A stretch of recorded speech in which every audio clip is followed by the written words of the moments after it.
Chapter 133 Spark's Lucky Day. That was awesome, Spark yelled as he walked out of the stadium. I couldn't help but chuckle at him. He sure was. Who knew Spirit could control those moves? Those were for her amateur moves. She has way more awesome moves than those. The next time he's still jumping around me. Oh, and how do you know so much about her? I asked, stopping in my tracks. An idea from my mind. Spark just smiled. What do you think? Rainbow Dash? I asked. He nodded happily. Yep, she told me everything about the Wonder Boats. He then chuckled. Mom also bought me a few books. I smirked. So tell me, Spark, what would you do if you saw your idol? He cocked his head. What's an idol? I sniffed slightly. I mean, what would you do if you saw Spitfire in person? He shrugged. I don't know. Why?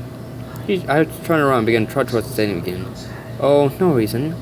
Dad, where are you going? Spark asked him right after me. I smiled down as I walked. You'll see, buddy.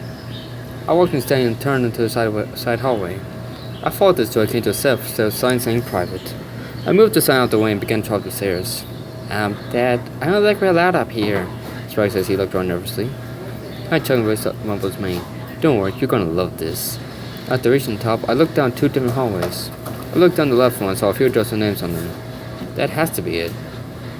But before I could turn, Spark pointed to a sign. Why is that whore on that pole? I put my hoof over the sign and dragged him down the hall. First off, who told you what a whore was? Second, that was just a point climbing a pole. In an alluring way. Spark broke from the grass and smiled. George has told me about them. He also told me about something called a condom. What's a condom? I face-hoofed hard. I'm so going to kill that guy when I see him again. I then looked at Spark. I'll tell you when you're older. But I am older. It's been a few seconds, so I'm a few seconds older. He yelped, but with a small grin. Smart ass. Smart mouth. I said, giving a small glare. Hey, what are you two doing up here? A rough voice called as the security staring right towards us. I knew it, Spark muttered. I smirked. And this is where Plan B kicks in. Plan B? Spark asked. I now grabbed his hoof. Plan B. I then tossed him onto my back and trotted forward. Yo, officer! He came to a stop in front of me hard on his hoof. IDs. I shrugged. Left him in my outer pants. You're not wearing pants, he deadpanned. Oh, he's a hoof. Exactly. He faced him from the stairs. Just go back down. Sure thing, officer, I said as I drove past him and turned on my way. Hey, I said go down the stairs, he yelled, grabbing me by the shoulder. I smirked, and I said, sure thing. I then touched my shoulder and brought it down the hall, Spark bouncing around on my back. Dad, he yelled. I laughed. Hang on, Spark.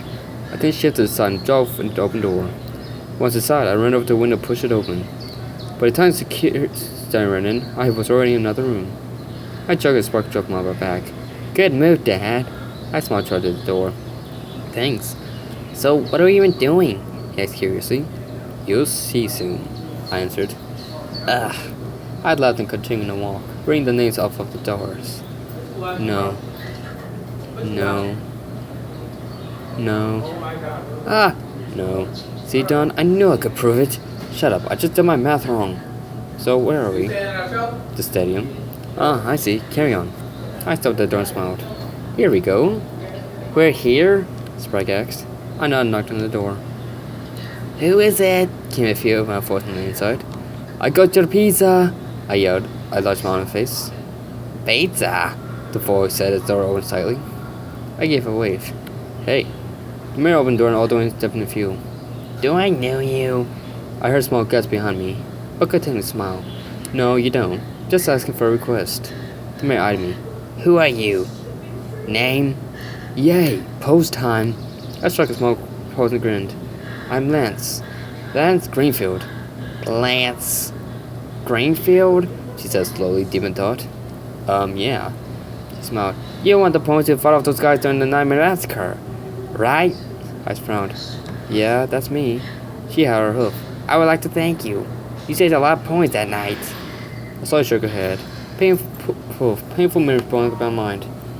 Spitfire! Spark pressed up before coming his mouth.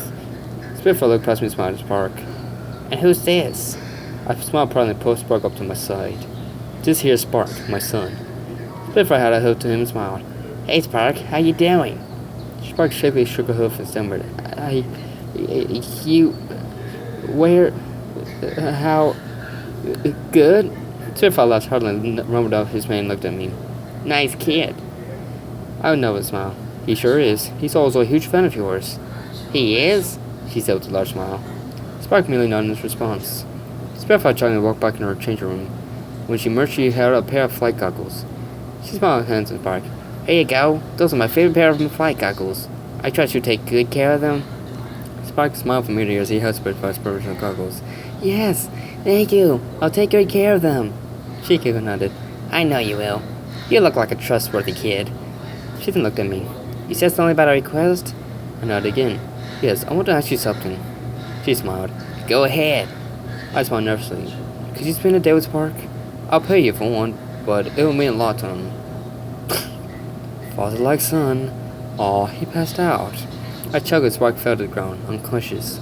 I guess hearing that was too much for the little guy. Spitfire tapped and smiled. Tell you what, I'll spend a day with Spark. If you show the Warnables your different forms. We've been talking about it for a while, and we'd love to actually see them. I smiled sheepishly. You do? If I do that, you spend a day with Spark? Exactly, she said with a small grin. I rubbed my chin and smiled back. Okay, deal. Spend a day with Spark, then I'll show you all of my forms. She clapped her hands together happily. Great! I can't wait to tell the others. She then composed herself and smiled. How does some par sound? For me to spend a day with Spark, I mean. I thought for a second. I'm not doing anything. And it's a weekend. Sure, I think Spark will enjoy it. She looked at him and chuckled. Don't worry, I'll make an enjoyable day for him. I lifted Spark up and laid him across my back. Spitfire looked at me as I cocked her head. Are those wings fake? I went slightly. Yes, I lost one in the fight, and the other because of a stupid stunt. She smiled weakly. Well, keep your chin up. Life gets better. I smiled and turned to walk away. Yeah, I know. Chapter 134. Spark's stand against himself. A short recap chat that I forgot to add. Yes, this part was actually supposed to be in the beginning of part 2. I've been wondering why no one was making a comment about it, and the reason why was because I forgot to save it.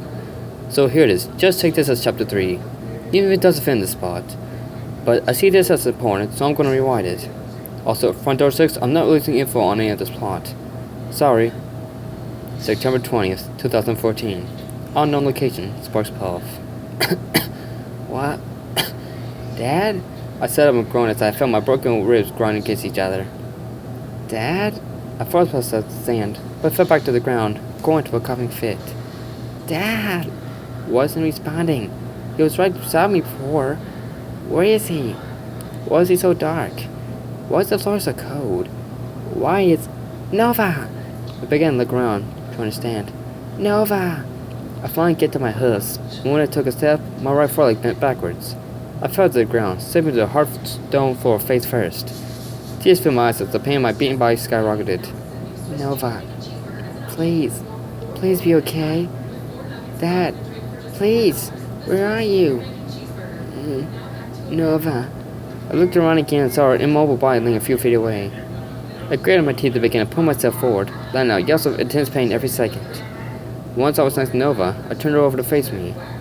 Tears fell from my face and then onto hers. I put my hand on her chest and listened. I let out a sigh of relief, knowing that she was at least alive.